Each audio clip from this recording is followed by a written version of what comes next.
And so it's interesting, like seeing it at this point. Like we're gonna go through and we're gonna start to actually do a quick evaluation of this stuff coming up.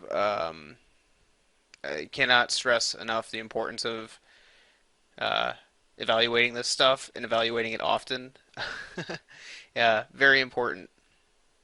So again, like I said, remember we're going to adjust this to fit UDK or not UDK, but Unreal 4 scale. Um, and this is going to be totally fine because we've been snapping to the grid. We've been making sure that we've been at least consistent in our scale. If all of your assets and stuff were all over the place, it would be a flipping nightmare to try and get this stuff to snap back together. But this is another big important reason why you want to be consistent in your content generation. If you're consistently wrong, it's kind of easy to make it consistently right, if that makes sense. It's also beneficial if you ever have to migrate to a different engine or to a different engine version or to a different platform altogether. Like if you need to suddenly go from UDK to Crytek or, Crytek to Source, Another important thing, constantly evaluate your stuff.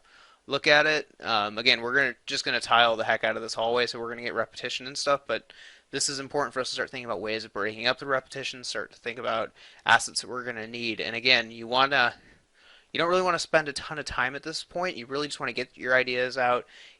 Try again to follow within convention, but don't spend so much time following the rules that you don't actually get the stuff out. Again, you can see how quickly we're getting this up. This video is sped up about 150%, which sounds like a lot, but really it takes a 30-minute clip and puts down to maybe like 20, 25 minutes. Um, you don't really want to spend a ton of time on this part. The stuff that I find that takes the most time is actually the UVs. The UVs and doing the normal map ripping, especially for the high poly stuff. I find the modeling stuff is fast. Even the subdivisional modeling stuff is fast. I don't know if it's because I enjoy it more or if it's just because it's actually truly faster. But this is the stuff that you really just want to get your ideas out, get the flow going, and not spending a bunch of time. Again, doing very basic polygonal modeling.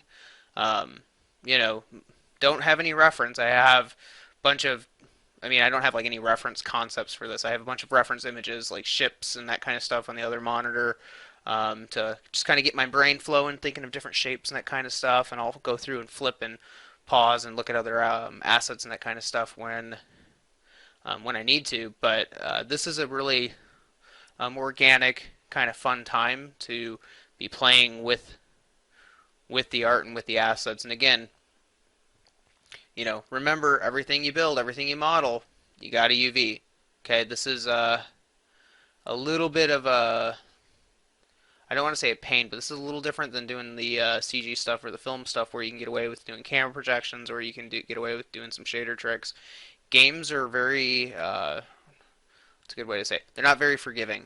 Um, in later tutorial, I planned on I'll show you guys some shader techniques and stuff that we can do to try and make some of this stuff a little easier. But for the basic stuff right now, we're not relying on any of that. We're going to do this stuff correctly, and we're going to do it the right way.